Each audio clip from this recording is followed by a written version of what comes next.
Hello, Don't Die Rusty Nation. This week's guest is Olivia Jacobs, and we just had a wonderful conversation.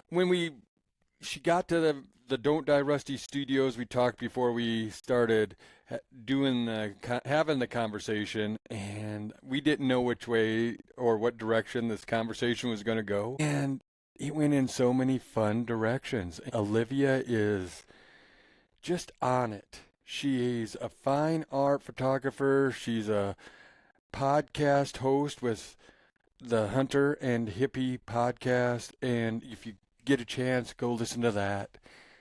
But the conversation flowed well, and we just had a wonderful time. And I look forward to having another conversation with her somewhere down the road. So I hope you enjoy this next episode of the Don't Die Rusty podcast with Olivia Jacobs.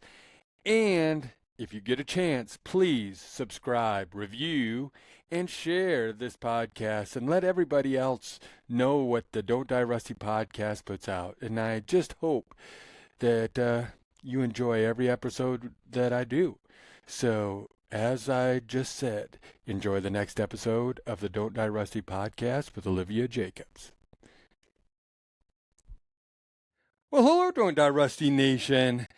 Today it's going to be a wonderful, if not, I'm looking forward to this conversation because I don't know where this is going to go.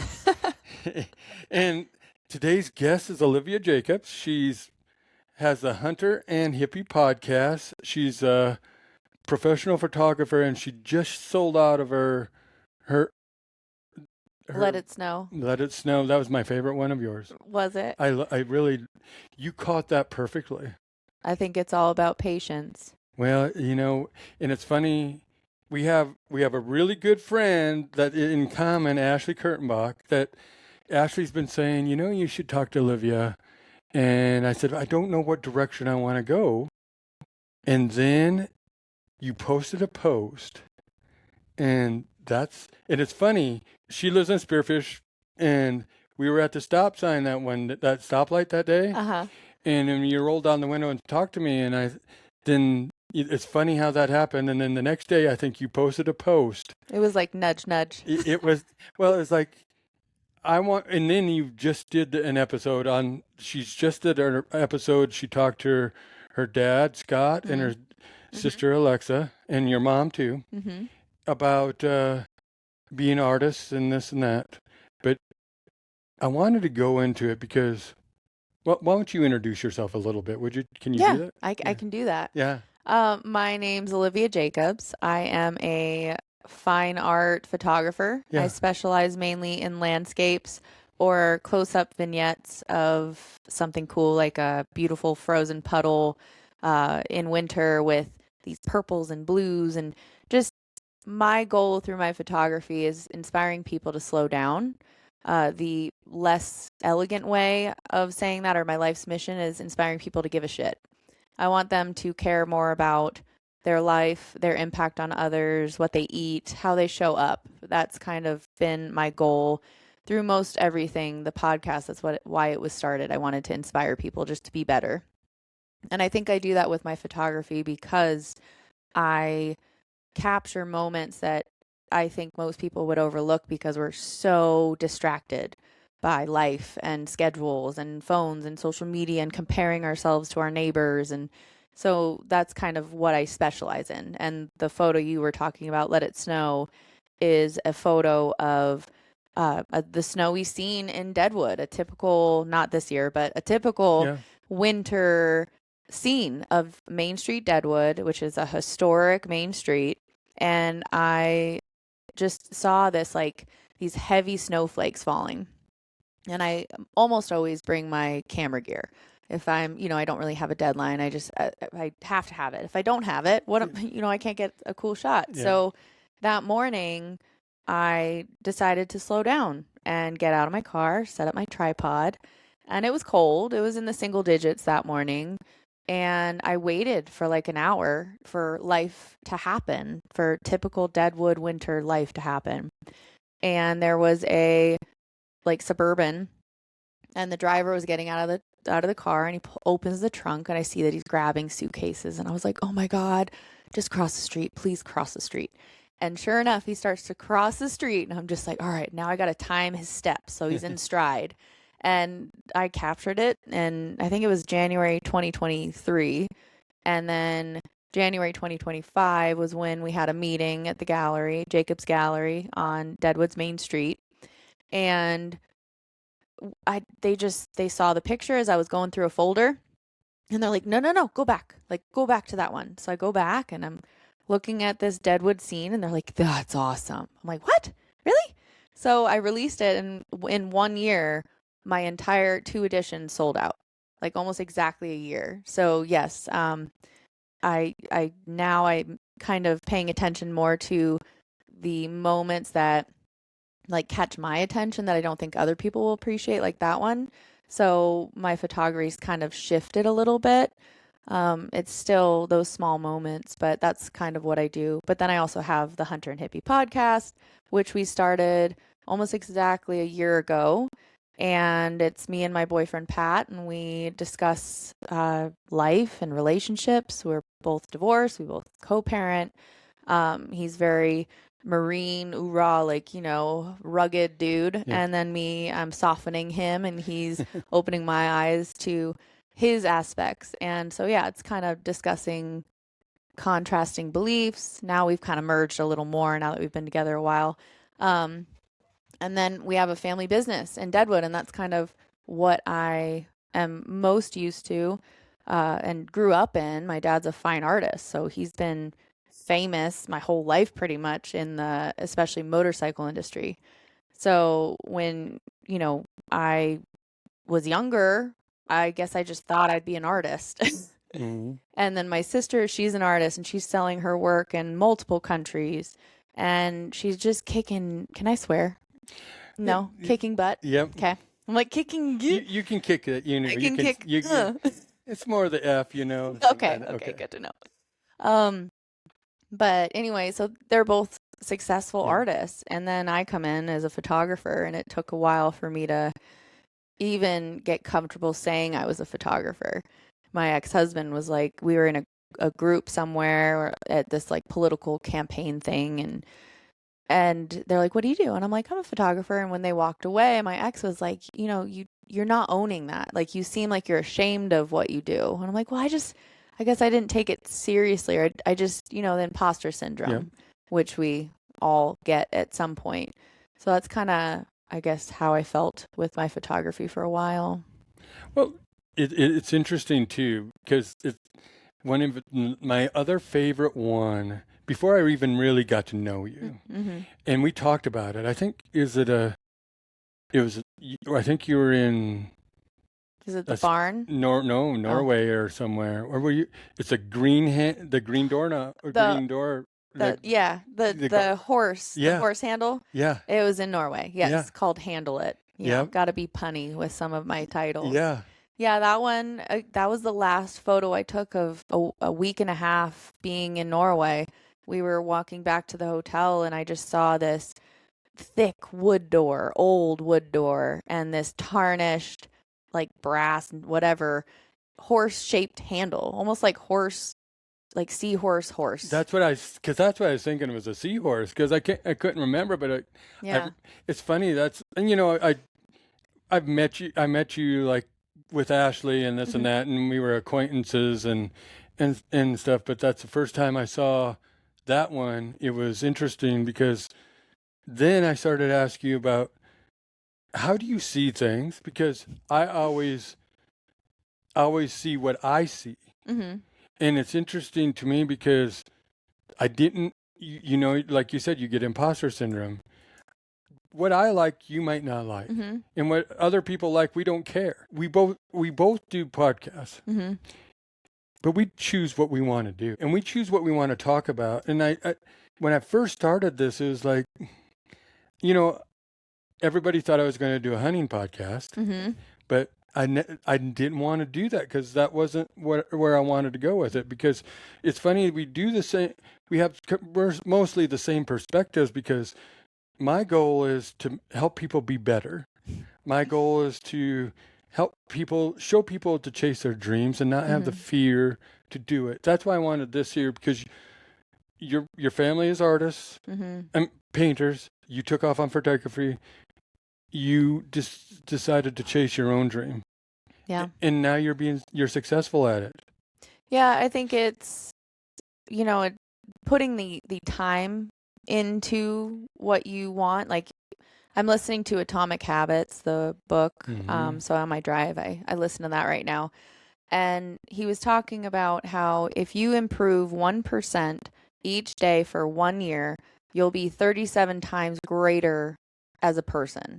But if you go 1% less and you do things, you start cutting corners and you're not performing as great, and you do that for a whole year, you're almost down to zero. You're almost a complete failure. And so the photography, it's the same thing. It was those little, like, showing up every day and doing something towards my photography is, I think, what got me to where I am now. It was also shutting up that little voice that was telling me, like, what are you doing? Mm-hmm. You should just stick with, doing the social media for all the other businesses and the website and, making, because I'm good at, I use Illustrator. I forgot how to do Photoshop. So my photos are photos. They're not Photoshopped. Yeah. Like, I don't know how to use Photoshop anymore. But I'm good at layouts, like I make all the signage and stuff for our events in town in Deadwood. And so I'm just like, I should just, stay in your lane type Yep. of thing.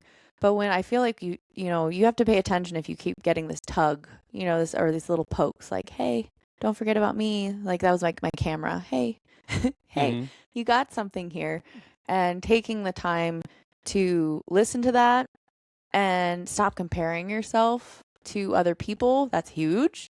I mean, like when I painted, I went to art school. I was an underpainter for my dad, and I didn't enjoy it. And I'm sure I could have kept pushing if I enjoyed it, and there's a couple paintings that I did that I'm impressed with. I'm like, damn, I did that. Like, that's pretty cool. But it wasn't calling to me in the same way as my dad and sister. And it took a while to just be like, that's okay. Mm-hmm. It's okay to not follow exactly in your family's footsteps. And yeah, but it was just kind of each day showing up a little bit. And like me, a couple years ago, I published my first photography book. And I had a friend, an accountability buddy. I'm like, call me out. I need help. And his dad's was an artist, and like I grew up with him, and so he was that person that could just be like, "Hey, how's that book coming?" And I don't remember what he said, but it was just a kick in the butt for me, and I decided I'm going to dedicate 1 hour a day to my photography book. Mm-hmm. And that 1 hour some days turned into 4 hours. Maybe the 1 hour was me just fixing typos and rewriting different things. But if you're passionate about something, you can't you just got to work towards it. Like my dad said on that podcast that you're talking about, you you can't just think you're going to be an amazing artist and not practice. And you can't be amazing at anything if you're just not willing to put in the work. So I put in the work. There's plenty of times where I haven't wanted to bring my camera, like go on a hike or something, and then I'm like, oh, at the end of this hike, I guarantee halfway through I'm gonna regret not having my camera. So sure enough, I bring it, and then something happens that's extraordinary, and then it becomes an addition, like a print of mine. So yeah, I think it's just you just got to keep showing up in little ways. That is the one thing that I judge people on, is what you were talking about earlier, is seeing the little things. Mm-hmm.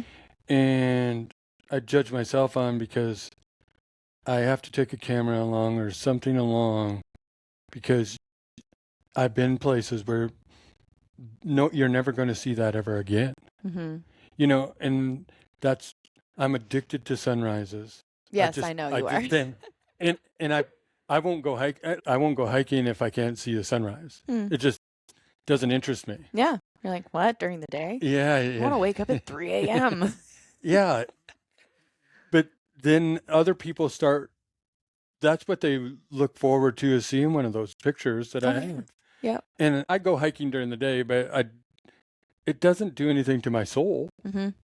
It's if I go hiking with somebody, or I'm up on top of the mountain all by myself, and there's days I'll stay up there 20 minutes, and there's days I'll stay up there an hour and watch everything just Just unfold in happen. front of me. Yep. Exactly. You know, but that's where we go in life, is deciding what challenges we need to do. And like I said, I was so unsure of myself until I started becoming confident, and that takes. We both been divorced, Yeah. and that kind of took my confidence away Mm-hmm. in some aspects. But when I started gaining my confidence back, that's when I started believing in myself. And when you start believing in yourself, you can do anything. Mm-hmm. I mean, like you said, gaining confidence. I don't even know where confidence really begins. Like I'm trying to, as you were saying that, like where does confidence actually start? Does it start with like small belief systems that you're unlearning or learning new ones? Like you say, we were both divorced. Mine was self-worth. Mm-hmm. You know, I was 5 months pregnant and my husband left. And so I felt like a piece of trash. And when I should be cherished and supported and have my feet rubbed and all that. And it took a long time for it to not be my worth that I'm discounting or judging. It was more, it's what happened. Like the facts, removing the emotion from things can really help you stop thinking those crappy beliefs like I'm not worthy or I'm out of shape or whatever. It's what do we tell ourselves every day? It's those little, so I had sticky notes all over my what floor to ceiling type or whatever you call those, like large mirrors. And there were some that was like, I'm done fixing. I'm not fixing anyone anymore. There were others like, I'm beautiful. I'm worthy. And have you heard of internal family systems? I haven't. Oh, really? Really? And I have a ton of books, but no, I haven't heard Yeah, that one's a good one. Internal family systems. It's, I don't know if it's called that, but I listened to it when I was pregnant and alone, and it has you start dissecting the parts in you that, normally the first ones are, when you're in your formative years, so like you're maybe 4 or 5, and those moments of trauma, and it might not be like, you watched your brother get killed type of thing, but it could be like, I think I shared it on one of our podcasts. When I was 5, I had my favorite outfit on to go pick my dad up from the airport because he traveled most of my childhood and he still travels all the time. So it was mainly my mom, my sister, and just like the three of us. And that day, I wore my favorite outfit to go pick him up from the airport. And I went out to let my dog go to the bathroom. And she saw a rabbit on the leash and she just took me through the wood chips on my face. And I got my whole outfit just filthy. And my grandma comes running out. She's like, "Are you okay?"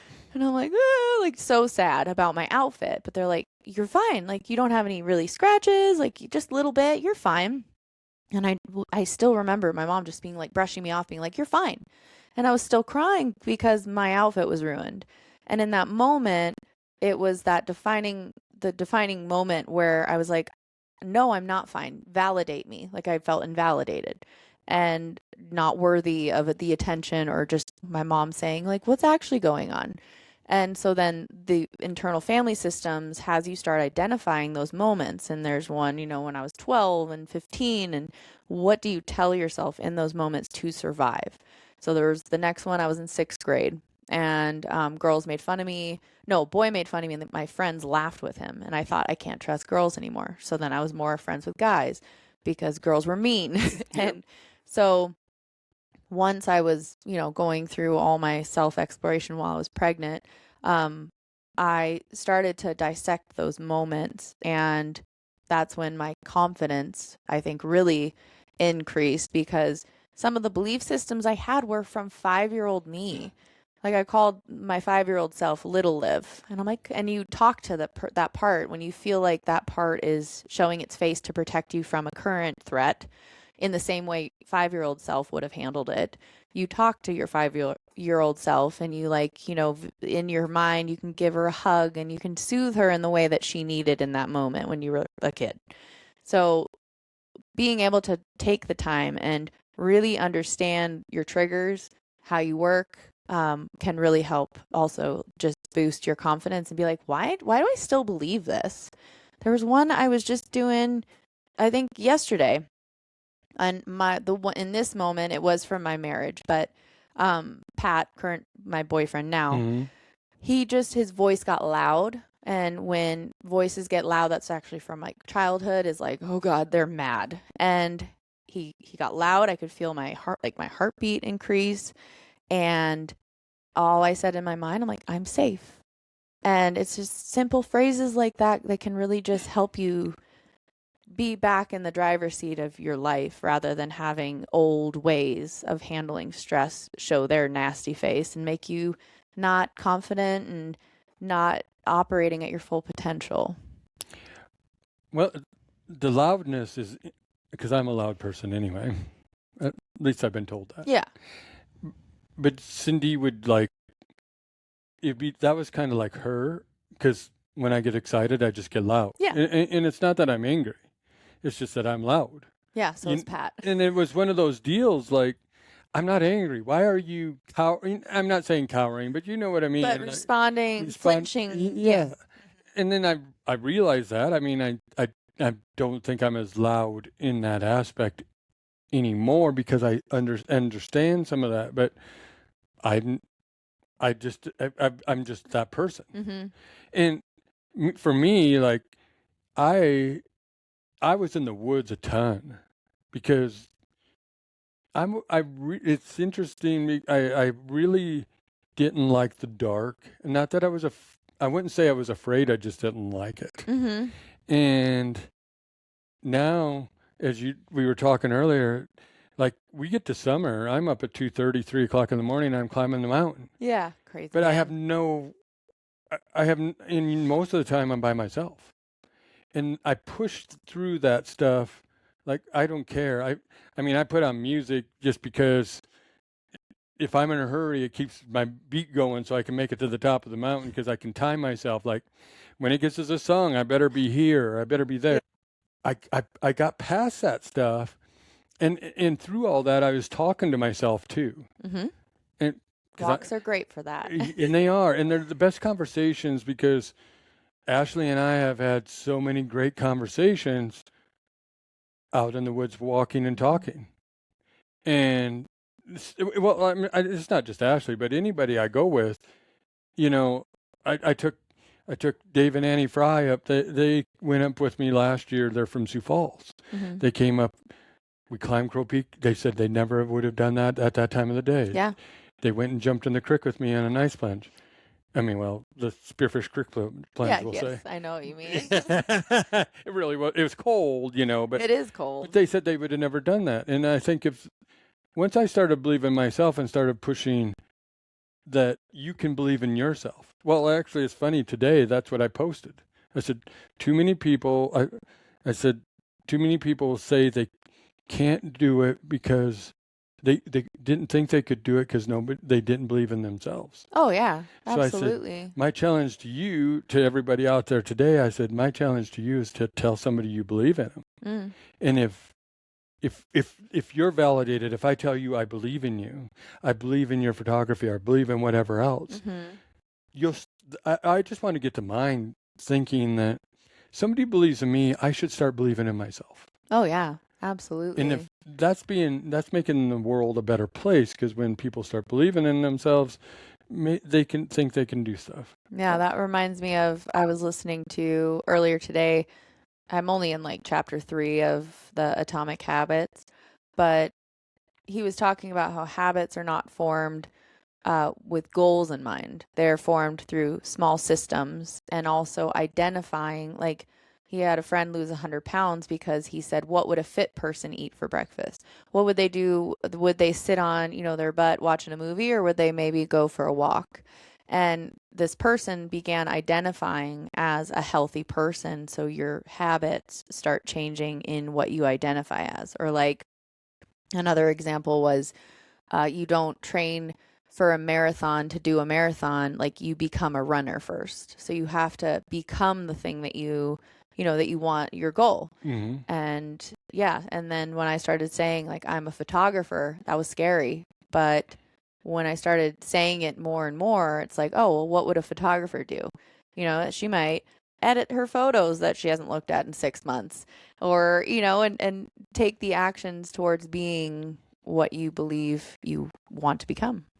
And I want to be able to do what I'm doing right now for a long, long time. And that's, I would say a few years ago, I mean, I really, well, I've always worried about health, but it wasn't like, it was not like where it is right now. Yeah. And I'm not, I'm a 90-10 person, 80-20, somewhere in there. Because I am going to go have ice cream because I'm an ice creamaholic. I just had ice cream last night. There we go. It was delicious. But it doesn't mean that we can't do the right things most of the time. Yeah. We can eat good most of the time and still go have those little things every once in a while. Yeah. And that's why, I mean, if I had ice cream in the house, it'd probably be gone. But if I have to go get it, yeah, then it's a treat. And I didn't treat it as that. I treated it as one of the food groups. Staples. Yeah. And it's truly interesting because the episode that's coming out this week, I talked with Heather Gerst, and it is about digestion. Mm-hmm. And she's a digestive doctor. She's been that's her main, that's what she does. And we talked about milk because I asked her, because I was supposedly allergic to milk when I was a kid, or was I just sensitive? And then we started talking about, most people, you're only supposed to have milk till you're weaned. Yeah. Yeah, what other animal eats or drinks another animal's milk? Exactly. I know. I don't drink milk. I've never really liked it, but I do like ice cream. Well, I do too. So I'll have the ice cream. I don't drink milk. Yeah.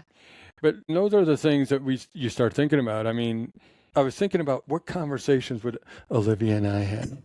Milk. Yeah. Well, because we both, your post and my post, you go a little, you're doing the hippie side of things when you post on your stories, and I go in a different direction. But we're both. Here's what I see: we both are trying to help people see things. And if I don't believe in what you believe in, that's okay. I can. It's okay. Yeah. But here's the deal: for me personally, I want some of the stuff you post, and I'm not saying I don't believe in some of the stuff. I'm just saying, but here's the thing: some of the stuff that you post, if I don't know about it, I'm going to go look it up. Mm-hmm. And that's the important part of things. If what I post, if you don't know you don't understand what I'm posting, and you go look it up, you got your brain going, and now you're forming your own beliefs. Yes. Yes, definitely. And that's where I think we should go. That's why we do this stuff. Mm-hmm. I wake up and most of my whatever I think of to say in the morning, that comes after I've read a book that night and I'm out walking in the morning. Yeah.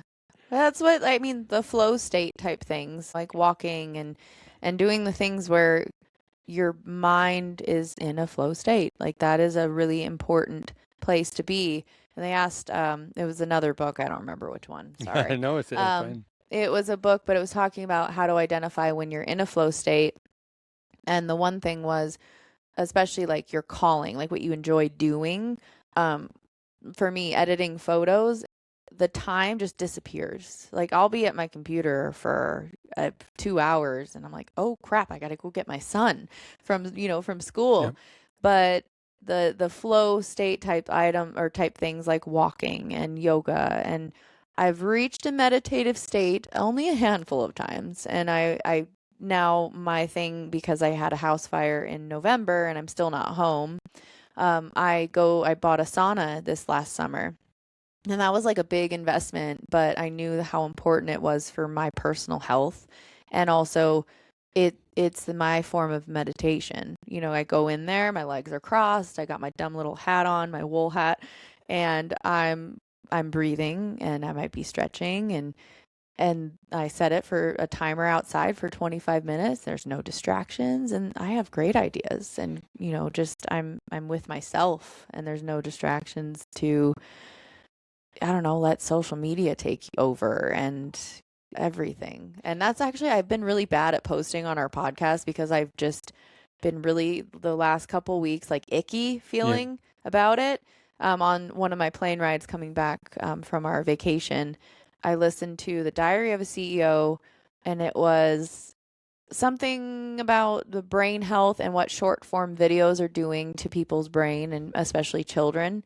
So after that, I just like kind of saw social media as a distraction, your real goals. So sorry if you guys are part of my community as well on here. Like, where the hell have you been? But I don't know. Well, I understand that stuff, but I look at it in a different manner at times. I do believe in the addiction, but I also believe that if we there is so much negative out there, and there is so many people that don't get to say they don't get to voice what they believe because that's just who they are. Mm-hmm. They don't. And if we can put out something positive, even if it's a Yeah. minute and a half, and if they get something from our minute and a half and then they come and listen to our podcast or do anything in a long form, Mm-hmm. because that's where I listen to stuff is like even hiking sometimes I mean I put it in and if I just want to take my time and because I don't like listening to the podcast while I'm walking because like you said you get in Yeah, to you this don't flow state listen. you don't listen Yeah, totally. because I'm already here. I didn't even know I was already, you know, you look around and go, holy Yeah. smokes, I didn't realize I was there. But I think in that aspect, we are doing good things. Yeah, absolutely. And I think that's definitely the reason why I do show up is, you know, like, hey, don't suck today. You No, know, yeah. like let's all work on, you know, looking for the good in life and yeah, you saying that reminds me of why I do it. Hmm. Yeah, it's just it's a lot to be that light sometimes for others It is. and yeah. And I don't know, maybe it's just a week or whatever that I'm in of catching up. I was in vacation mode I know. I hear it. and it was really nice. Yeah. And then I got home and had to, you know, be an adult again. Yeah. Because I, I like going on the vacation part, but it's like, as I get older, I like the 4 or 5 day vacation things instead of the long vacation things because I just not that I get nervous. It's just that You want to be I home. want to be home. Yeah. There is nothing like coming home, getting your own shower, getting into your own bed. See, I'm not home though. And no, you aren't I home. didn't want to go home because I don't, There you go. I'm homeless. So yeah, I was okay. I was okay being in the Bahamas. I could have been Yeah, there probably another week, but but you were lucky. Your house didn't completely burn down. oh yeah, I was I mean, that would be super. terrible. I know. It was still very scary Yeah. and I you know, I'm so grateful that I just looked out the window and saw smoke coming down my roof. Um but it kicked up a lot of like I didn't think it was traumatic when it happened, but my whole neighborhood burnt down when I was 17. Really? Yeah, in the 2007 California fires. I'm sure you Yep. probably everyone followed them. Yeah. But we almost lost our home. We snuck back in through the barricades and put our house out, the woman across the street, and then we lived there with no power for a week. And then we were the firefighters. We would go out every night with a flashlight and shovels, and we would look for smoke coming out of the ground. And we would put houses out. We saved goats and chickens and horses, and then this fire happens at my house, and like, you know, I'm trying to take videos and my hands are just trembling and that night, like having kind of nightmares, my body shaking, like when Yeah. that's what animals do when, Yeah. adrenaline, Yeah. their body starts to relax, they start to shake. And I didn't realize what it stirred up from my teen years, but holy crap, it sure did. Well, I think people don't realize that kind of stuff happens in their sleep too. Mm-hmm. You Yeah. know, I mean that's you have nightmares, but you don't realize when you wake up because I wake up and I've said I've had some crazy dreams, and sometimes I remember them, sometimes I don't, but I feel that those are the dreams. You can correct me, Okay. but those are the dreams when I wake up, I don't feel rested. Oh yeah. You Yeah. know how you just don't feel rested, even though you slept. Kind of. Well, Yeah. kind of. Yeah. But then the days that I have, like, I'm in the happy place, getting a good REM sleep, then I'm good. So, but I always wonder what did I dream about? What did what triggered this? What, why am I feeling this today? Why am Mm-hmm. I being the way I am? I guess, Yeah. But Do you ever write them down? Do you ever journal them? I don't journal my dreams, but it's funny when you were talking about like you get in the flow state and you're being creative in your head and Mm-hmm. you're thinking about things. Like that. I have little books I have little books that I notebooks I take on my walks Oh yeah. Yeah. because Yeah, you think of something, you you write it think down. you Yeah. better write it down because you're going to forget about it. Yeah. If about 10, 15 more steps because something else pops into your head. Yeah. But I've started to learn because those give me ideas about what I want to tell people on social media or what ideas I might have for a podcast. I try not to, and like, I'll walk in silence Mm-hmm. for half of the time. Like, if I'm climbing Crow Peak, it'll be music and on the way up, and sometimes they trigger me. You're talking about your songwriters and stuff. Mm-hmm. Well, we weren't talking about it, but in the podcast, like your last Yeah. podcast, you talked about how you were talking about art, and then your dad brought up now you're getting into the music part Mm-hmm. of the Jacobs, what is it called, The Art of the Song. song? Yep. The Art of Song in Deadwood. Yes, but you're talking about how they're creating what they're creating, the songs they are creating. But where I'm going with this is I listen to music and some of those songs start getting me thinking about Oh things. yeah. So then I write that stuff down and then I walk down in silence and then because I'm contemplating what I just thought of and Yeah, you got to reflect. I want to reflect and then I want to come back and I want to, someday I want to write these thoughts down and Mm-hmm. see what people think of it. Yeah. I mean, I've been journaling, geez. I think I started when we would go on vacations over Christmas. When my grandma died in a car accident, my mom was like not for Christmas. And so every Christmas, we would go to the Caribbean and just spend like 2, 3 weeks in this like little bungalow and I would just journal what we did. And then that kind of snowballed into other thoughts. And then I really got into it when I was going through my divorce and I was listening to The Untethered Soul and there were exercises in it. So I was listening to the book because there's certain books I just can't read. I get so bored. Like I literally will read the same sentence like 3 times. But if I'm driving and it's like I'm learning, I don't know, I can recall audible knowledge way more than I guess visual, but I'm such a visual person. I don't know, whatever. I was telling my sister that she was struggling recently and I said, I know you don't journal. And she goes, I don't journal. Like, and she was identifying as a person who doesn't journal. Like the habits thing. It's like, well, Mm-hmm. maybe you could. Mm-hmm. And so in those entries that I would write, I would at first sometimes like I don't know what I'm writing. I slept like crap. I feel gross. Where's my life going? And then I was like I would just watch the page transform into bleh at the top, which is nonsense. And then all of a sudden I'm in a flow state of dissecting something. And then like by page 2, I'm like, oh my God, I already got the answer. I already figured out my whole day. Like my whole problem I had yesterday, it's solved just by 2 pages. That is funny how that happens. Yeah. It like, you fix your own problems. Like you're Yep. your own therapist. You pay yourself some. Now, if I could just pay myself money Yeah. to be a therapist of myself, I know. I'm a great therapist for myself. I'll be like, Liv, like there's times now, like I think you can't change a habit or change a pattern if you are blind to it. So the noticing when Pat got loud and then my response was like avoid, avoid. And I'm like, whoa, whoa, whoa, what are we doing? And I was just talking in my head, like, what are we doing?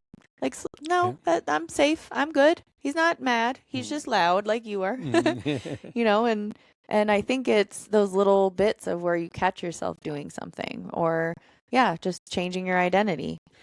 and and that's the other thing that I think people don't realize is I think I heard a good analogy the other day.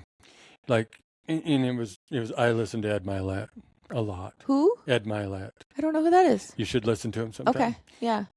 But I can't remember who he was talking to, but he was saying like a lot of people are stuck in the harbor. They're stuck. Mm. They're Mm-hmm. they're anchored down in the harbor, and it's comfortable and it's beautiful, and the sun is shining, and there's no worries in the world. I mean, you're comfortable here. You and to get out of the harbor, you have to go through the storm. Mm-hmm. And because there's another harbor, but you have to get through the storm to get there. Yep. And so many people will, like, they'll lift the anchor and they'll get out there and They're they'll like, come "Ugh." back. Yep. It takes that person to realize that I need to go through the storm, change myself. Mm-hmm. And how many I know a lot of people that won't change themselves and they could be better. Oh yeah. So many people. You know? It's kind of sometimes infuriating watching people that you care about and they're like, "Nope, I don't do that. I don't want to." And you're like, "Why?" Like you're happy with where you are? I don't know when, but I was young. I was in my probably my teenage years and it was this belief of you can always learn like till you're 90 as long as you don't have like dementia Yeah. or something. But you are fully capable for the rest of your life to learn. And so that's what I want to do. I just want to learn. Like I want to be better every day, even if it's 1%. I don't have crazy goals. I'm not going to learn. I don't want to be fluent in German by the end of this year. I would if I did what I did a couple years ago and just opened my Duolingo app and spent, 20 minutes a day. Yeah. But I mean, change is, I think, important. And it's not to change yourself in a negative light. It's like we can always just be a little bit better in whatever we want. And what another analogy, and I don't know if you've heard this one. I don't know if it's from specifically Tony Robbins, but I went to one of his events in 2018 and he used the analogy that when these men, back in it might have maybe it was George Washington. I don't remember, but it was like they were going to war. They were on these little boats, and when they got to the island, they burned the boats because there was no going back. We have to win the war now because we can't retreat. So the phrase that I like is burn the boats and cut the ties, cut that back up that, like if you pull that anchor up, just freaking go. Like the sooner you can get through the storm, the sooner your life can change. But if you spend a day in the storm, you get scared and you turn around, that's 2 days that you spent in the storm and you got nowhere. But maybe if you spent one more day just going straight, you'd already be through it, or half a day. You don't know. And I mean, everything's temporary. Hardship is temporary. And that's another thing. My grandpa always said that, but he would say like, redefine pain. And then I now have arthritis in my foot because I redefined pain for too long.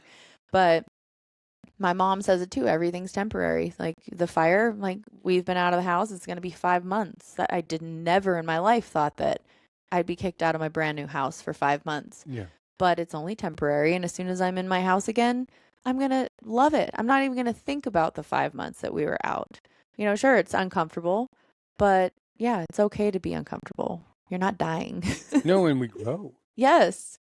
I feel I want to learn, like we were talking about health earlier. It's like if I take creatine, that can help me cognitively. Mm-hmm. If I eat differently, it's not that I'm harming myself. Like I'm taking, because it's not that I'm taking stuff away from myself, because I still will go eat the things I want to eat, Mm-hmm. but it's that I'm trying to get to that 90 years old, Mm-hmm. and I want to keep on.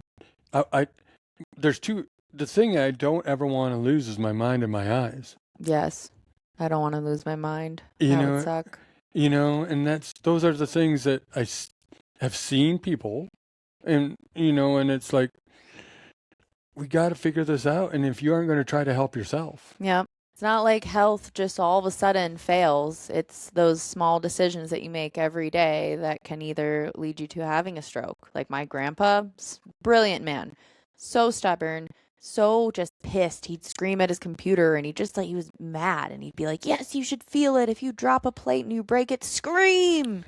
And it's like, it's just a plate. Mhm. And then he had 2 strokes. And then he had a journal entry that we found when he had already passed, and it said, I think I was too slow to find that I had an anger issue.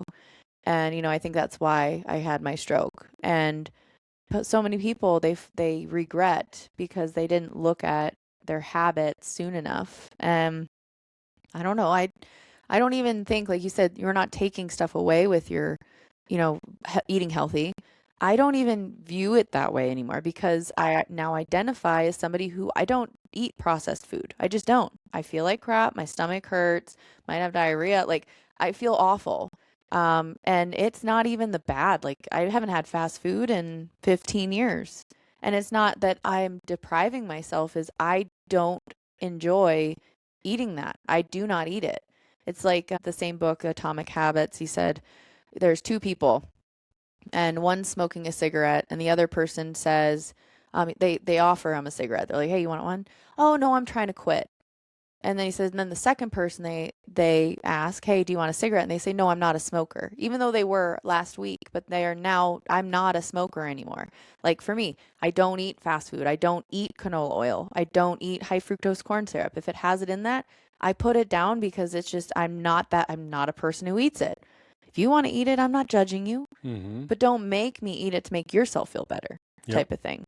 So yeah, I mean that's how I feel about food. I like whole foods, and I think spending the money now on food that I enjoy is a whole lot more fun than spending money on prescriptions to cover the health issues that I might have later.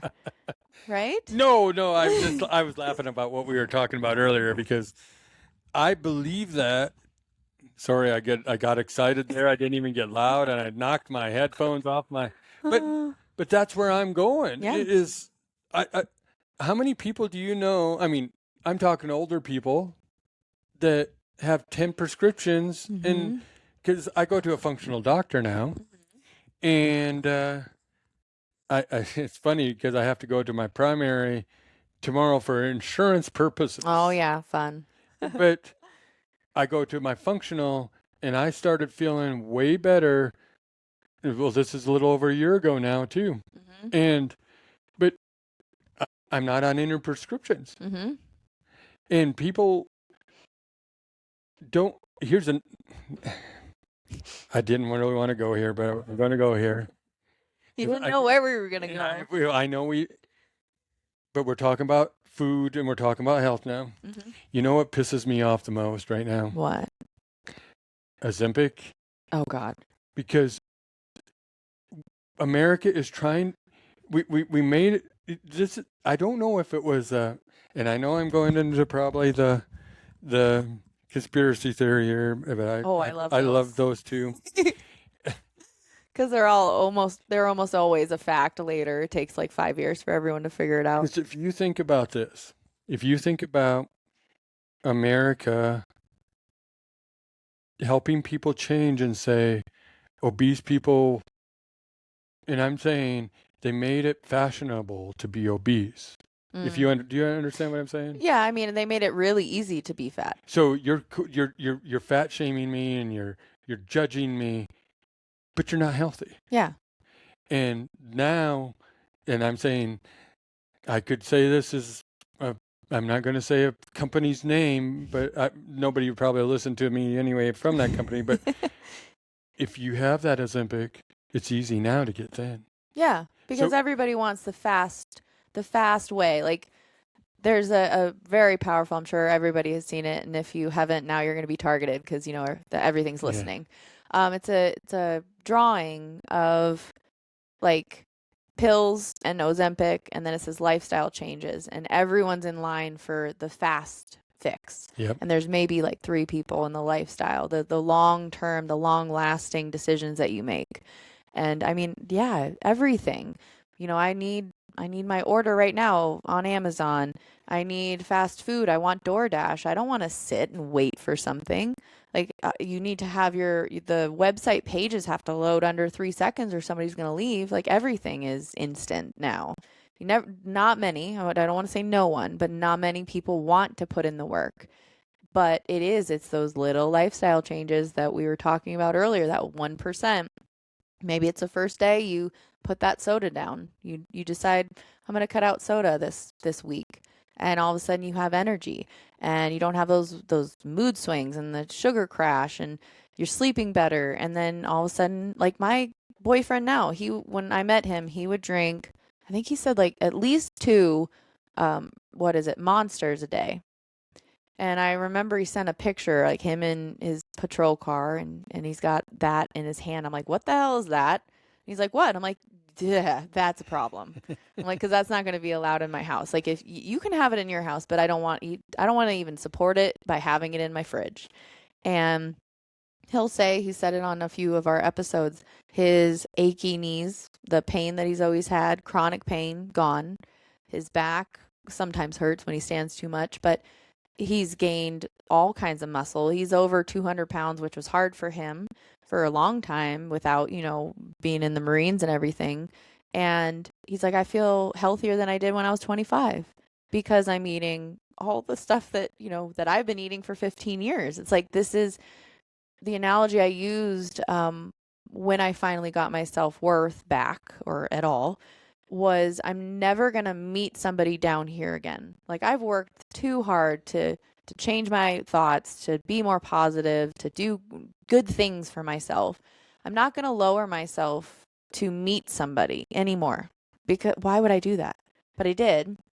And so with Pat, it was like, hey, this is how I eat. Like this is my routine.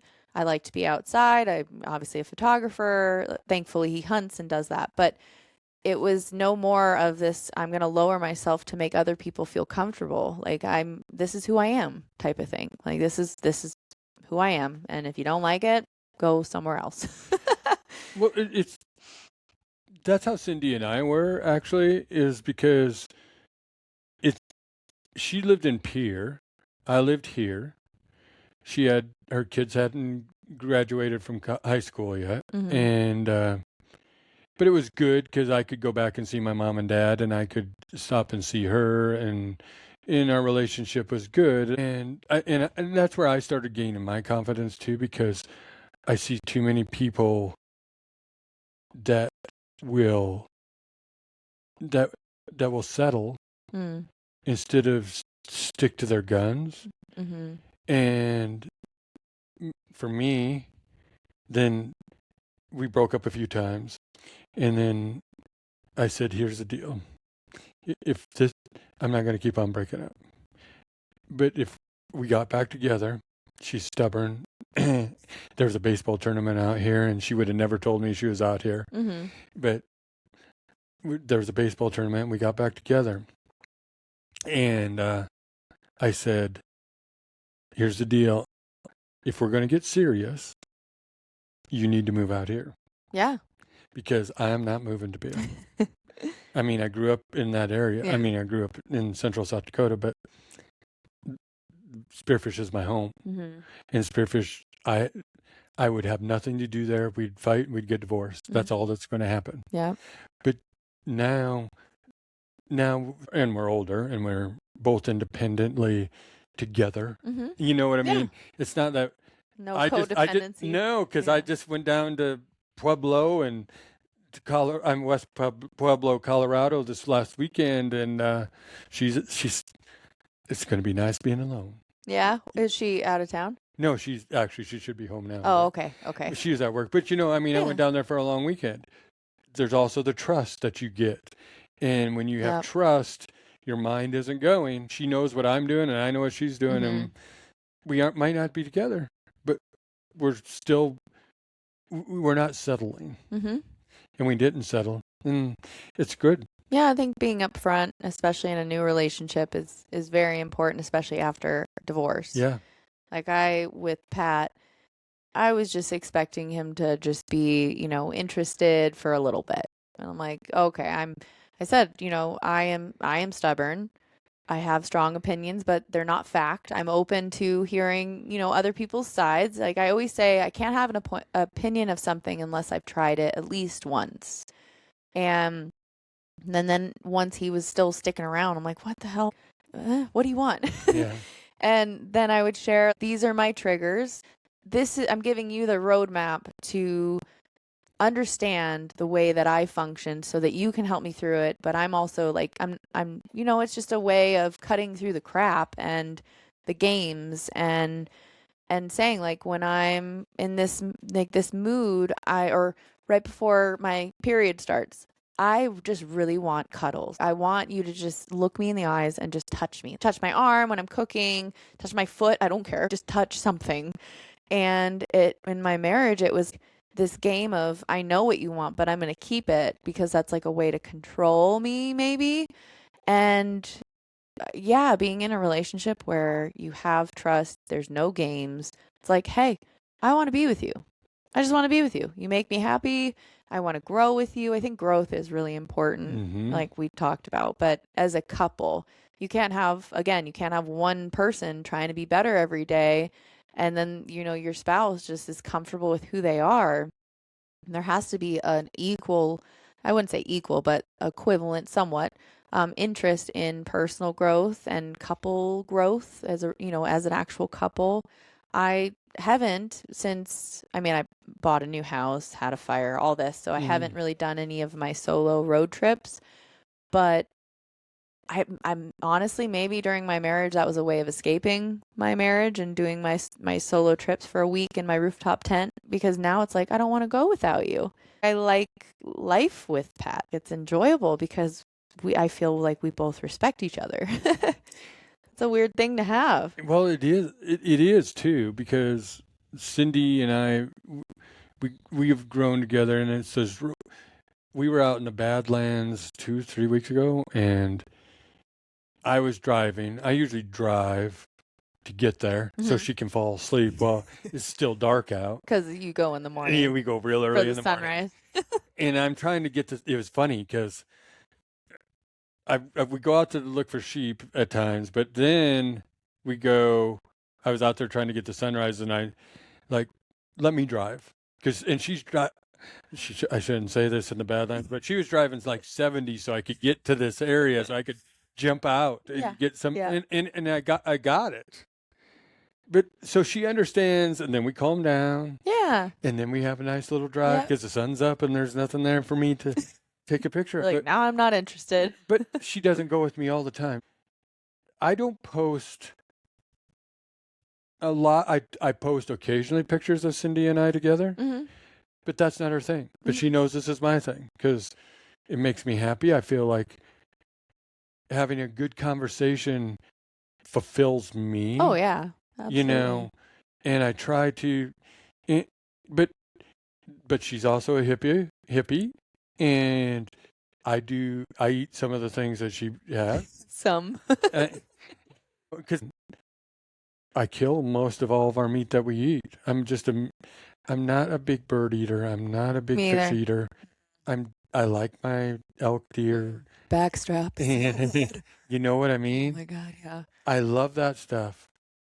And so that's what we eat. I eat that. But it's like the top tier food is I think it's elk, something else, maybe bison, and then like a couple more down, venison, and I think then it's beef, and like the bottom ones are always birds. Yeah. And I went to a Chinese herbalist when I lived in California, and I was just curious, he looked at my tongue and then wrote in Chinese just down the paper and hands it to his little assistant who has like a wall like Ursula and Little Mermaid, like of Yeah. just bark and shells and weird stuff. It looks like body part. Like I don't even know what was in those jars. And he had me like on a diet as well. So this was tea. So this Yeah. weird, awful tasting tea of all these bark and shells and weird stuff that you put and you make it yourself. And then it was cutting out no chicken. I think no chicken or duck. Only 2 eggs a week and like no raw tomatoes, weird diet. And he would like it was an outline like for everyone, but then he would slightly customize it and cross things off or add something that I could eat. And I didn't change anything but cut out like certain like I did eat chicken a lot when I like I was probably in my early 20s when I did this. I had like a 6 pack and I hadn't changed anything, but I had just cut out certain foods and I was already eating healthy. Yep. But it was crazy. And then hearing about, chicken being, he said, he goes, chicken's a very dirty bird. He's like, don't eat it. I mean, I think of just them being in the barn of their cage-free No, I barns hear and it. stuff. But yeah, and our fridge is our freezer is so empty. It's really sad. This is actually the first season. This last season was the first one in like Pat's whole life where he has not tagged out, and because he just didn't go hunting. Yeah. And I'm like, oh my God. I said, this is the first year you've never actually got an animal, a deer or an elk. I was like, you really love me because he didn't want to go without me. He's Yeah. like, I don't want to hunt. Like, I just don't want to spend the time away from you. I'm like, yeah, but this is your thing. And now our freezer's freaking empty. So now we got to, use good old. Do you get meat from Sally too? From Ashley's friend, old lady? Nope. Oh, so she has a whole beef, cattle ranch, Yeah. I think on the other side of Crow Peak. Oh, yeah. Yeah, and she's hilarious. She will talk your ear off. She's like, well, and she's like 87. Yep. And she was talking about how she hurt her hip and then she was explaining what she was doing. She's like, yeah, well, I was trying to get this out of the big, trough and I fell in. And I'm like, well, Sally, I'm like, you are 87. Like maybe you need some help. I said, but don't stop moving. I said, Yep. the fact that you're moving is why you're 87 and still fully functioning. But yeah, I think meat quality is so important. It you is. know. And spending the extra money, like I said about, I'd rather spend money. I spent a lot of money. Like I think I spent $500 on food today, and it'll probably last us a week and a half, maybe. And I look at it sometimes, I'm like, oh my God. But then I think how much a hospital visit can be. Like for minimal things. Like my son was in ICU when he was a year, like 15 months old for 2 days. And with insurance, it was like a $10,000 visit. And he was mainly just in the bed with things like, beeper Yep. monitor stuff on him. So I'd much rather spend the hundreds of dollars a week on food that makes my brain function and my body and my skin look good. Like there's such a great payoff, I think. But a lot of people don't see it that way. I think it's just conditioning. Then I don't know. It is conditioning, I think, too, because like we were talking earlier about the Ozempic. Yeah. You want to pay, I don't even know what it costs. I don't know either. But I know it costs a lot. Yeah. And you want to pay that, but you wouldn't go To the gym. to the gym Or you even wouldn't- outside. or go get some good groceries. Mm-hmm. Because, I mean, I got lucky this year. I have a friend that got a couple elk and they gave me some. Oh, Gave me nice. and then I get beef from my cousin has a ranch in by Reheights, South Dakota, and I get some beef there. But I mean, then I had 5 deer, and so we have 3 freezers full of meat. So I'm lucky. I have like half a freezer. But I want to get, you were talking about health. You Yeah. were talking about Pat feeling better, Mhm. and I stopped doing. I mean, I used to drink a lot of pop. Don't drink. I may occasionally, but I don't really anymore. And I'm after going to the functional doctor, like I said, Melissa, and I have 2 torn meniscus. I have arthritis in my knees, and I don't feel pain. Mm-hmm. And and people you get up and walk in the morning or you go to your exercises in the morning, if you are listening to this and you just start out and you go, I'm sore. Well, yes, you are. But I feel worse if I don't go do it Yes. now than if than when I was feeling sore. Yeah. And there's days I do feel sore because I will go extra. Excuse me, go extra. Yeah, you went too hard. Yeah. And the other thing, what's your sauna? What is it? I mean, is it a dry sauna A or wet sauna. it's a wet Yeah, sauna? it's a Finnish sauna. The infrared, I wasn't a huge fan of, just more like electronics, in the whole thing, and I didn't understand it and I didn't want to research. But I don't sweat much in the infrared. Like, I was in Ashley's for like close to an hour, and it got to like 160. She's dripping and she's like, "Are you kidding me?" And I had like maybe a little sparkle. I looked like one of the vampires Yeah. from, whatever, Yeah. Twilight. Um, but yeah, I do that every day, and it's also a great way to detox all the stuff they're spraying in the skies, like all the heavy metals that are being sprayed in all of our skies, except like I think Tennessee and Texas might be the few states that have banned cloud seeding. And I did blood work to understand my genetics, maybe 2 years ago now, and the MTHFR trait is one that helps you like break down and methylate, and it's like the bottleneck of everything in your life like goes through that first. And mine is red, meaning my mom and my dad both had dysfunctional ones and I got a red bad one. Yeah. And that means like I can't naturally detox a lot of stuff normal people can. I don't sweat naturally. So the sauna became like a health focus for me. I asked them, I said, I've been kicking around the idea for years about a sauna. Should I get one? And after doing that whole blood work and talking to other specialists, they're like, honestly, that would be really helpful for me to rid myself of the toxins that are out in the world, microplastics, like all the stuff that we're, just exposed to unwillingly. And yeah, so that is now become my routine. It actually works really well. You got to make things easy. I think that's so important to keep a habit and keep a healthy habit going, is make things easier for you. So if you know that you're not great at waking up in the morning, maybe you should like grind your coffee beans and get your water ready like in your kettle the night before and have your outfit already out, even if it's just a workout. Like, get those baby steps to get you out the door faster. So what I did, I, live off a street where there's a gym like right on the corner. And I'm like, well, duh, I'm going to get a membership there. And my son has his school right down the road. So when I was living at home, I could drop my son off and I would pass my road. I'd go right into the gym. I'd do my thing, come home, sauna, and then my day starts. So I always try to like look for silver linings. So when the fire happened, I'm like, well, at least I have my sauna. I'm going to come here every day. My 2 outdoor cats are still there and they get all the attention every day. But I'm like, I'm going to make it a thing where I'm going to go check on the cats and I'm going to sauna.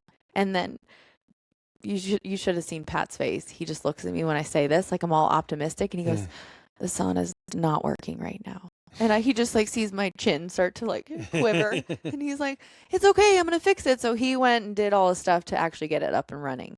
So now I shift. Adaptability is important. So now I drop my son off and I just go straight to the gym, and then I go home to the sauna, but also check on the crew there and make sure that everything's going smoothly, because if I hadn't done that, I bet you would be probably out of the house for another maybe 3 months. Really? Yeah, just by saying, hey, should I be ordering that window for over there? And they're like, yes, you should be doing that now. Okay, I should be probably ordering toilets soon, don't you think? And they're like, yeah, the sooner you get them in. So like everything's sitting at the store. You should see how many things that probably just say Jacobs in Well, your I've seen back. a few. Yeah. And my foreman, he's like, if you guys can keep him there, like we literally are busting at the seams. Like you should see my garage. It's a storage unit right now. But yeah, so that's become like my morning. And at first though, I felt guilty not starting work right away.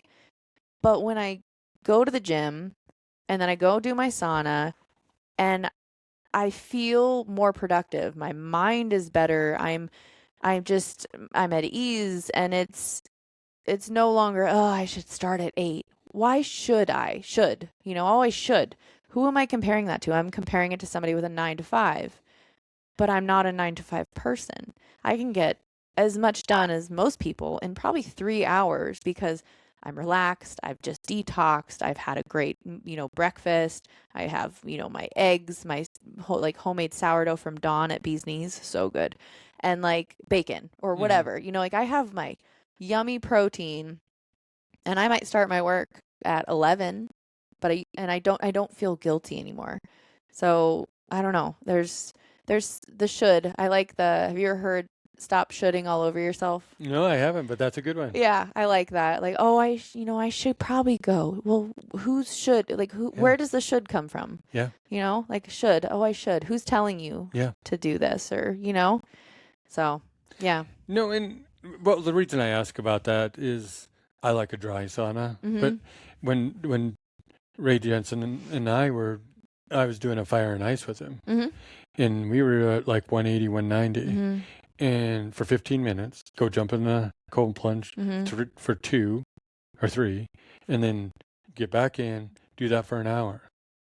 And where I was going with this is, for 3 days, I never felt pain anywhere. Yeah. Never. And I do believe in I prefer a dry one. I just can't breathe in a wet sun. The steam, I just can't breathe. This is normally how I sit in there because my nose ring will feel like I'm getting branded. I believe that. So I have a nose ring. You can't really see it, but I would stick my pinky up my nose. And my sister was like looking at me. She's like, "What are you doing?" I'm like, "It's burning my nostril." So now I just make I make a little cup and I breathe when I pour the water, but it's not bad. I mean, I think I have mine set at 190, but then with the humidity of the water, I don't know, probably gets to 2 something. But I believe the detox, and it's funny that you say that because the first time I got in, I was wearing this, and he said, "You might want to take that off." I was like, I've been in a sauna before, and then I got in there and I was like, I need to take this off because I don't want to get a blister and be branded. Yeah, there's been many times where my sister or I will leave jewelry sitting, like the next time I come in and I see some jewelry piece that somebody took off because they're like, "Owie!" But yeah, I don't know. I love having it, and I felt really guilty buying it. I had the money.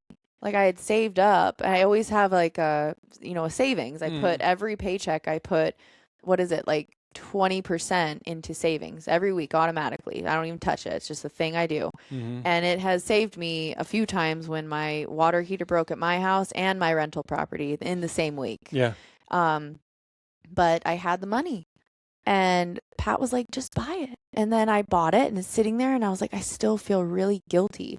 So what he did, he named it Liv's effing sauna to be like, it's yours. You earned this. And I don't know, I had that little boost of him being like, "No, you deserve this. You work your butt off." And I'm so glad. I use it almost every day. And there was a study, I'm going to butcher it, but there was a study about Finnish people.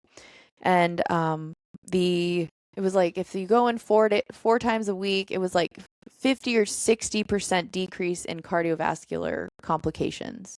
And it was like every time, like if you add one more day, it was like it was maybe 10 or 15% that you are decreasing your risk of cardiovascular health complications. And that's what we're trying to do too, is that's why I like watching your stuff. It just makes me laugh because I don't know do you know Bob Quickstead? He has quarter horses over by Bear Butte. He takes a picture of Bear Butte every morning. Oh, really? And he's a really cool guy. But both of you put pictures up of the airplanes, and he posted about it yesterday or something, and I just laughed because I said, "Well, Olivia didn't say anything today, but Bob got her today." You know what I mean? Oh gosh. Of the chemtrails, it's kind of funny. Like you don't see these anywhere or this and that, you know what I mean? Yeah, it's been a couple years that I would not as loudly post about it, but then eventually, it was maybe 2 years ago, that I would start bringing it up in a group text with my family. And I'm like, do you see all the stripes in the sky? And they're like, what? And eventually they're like, yeah, I see them. And then I started getting texts from other friends that would send them to me when they saw them. But then I would point out, I'd say, watch the X's. And then within 24 to 48 hours of seeing those X's in the sky, there will be rain or snow. And so now my sister will be like, oh, look, it's quote unquote snowing, or oh, look, it's raining. And I'm like, God, I'm so proud because now I get it from numerous people via text. I get it on Instagram. But I don't know, like I I've always questioned societal norms, I guess you could say. There was an old book, I can't remember what it was. Maybe Code to the Extraordinary Mind. Have you heard of that one? I haven't heard that one either. That's a good one. I want to say it was that one, but he calls it rules, and he calls it bullshit rules that we follow. We just follow because society has, we just don't question it. And there's so many things, like spend one day, maybe an hour, just going about your life and just go, like, why do we do that? Like, why do we not bring reusable bags into the store when almost every other place you go shopping or whatever, you bring something? Like, why do we go into a store where we're going to buy 50 items and we not bring something to carry it back to our car? Just blows my mind. And then I'm in there at Safeway with all my reusable bags, and I see everybody next to me with their plastic, and I'm judging you. I am, and I hate it. And I'm like, I just can't help it. And then I'm like, no, look for the good. Oh, that lady, she's got reusable bags. And then pay attention to the good and see that there is a change. And I am slowly seeing it here. We're a little behind and stuff like that. California, they would charge you 10 cents a bag. I know. I think we should do that just to get single-use stuff out. When did that become normal? Why did we stop using crates?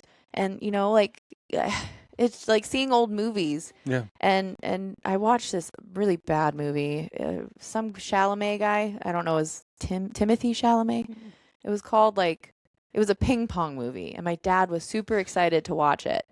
And it's called Super Marty or Marty Supreme or something. It's about ping pong. Yeah. Have you seen it? I haven't seen the movie. I saw the previews. It's not good. Okay.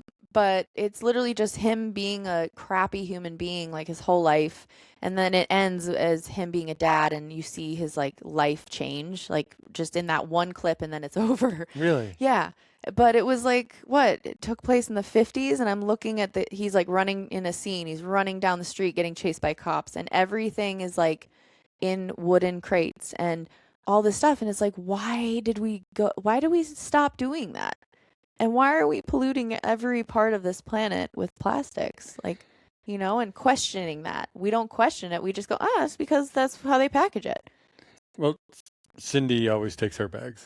So, good. See, I live with a hippie too. Yes.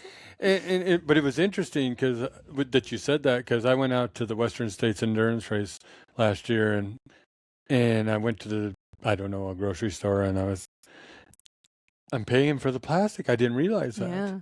Yeah. But I mean, I didn't know. Mm-hmm. You don't know. But you walk in with your wallet. Why can't you walk in with a bag? Yeah. It's now for me, it's a habit. But at first it would be, I'd put them in my car in the back pouch, and then I'd forget them.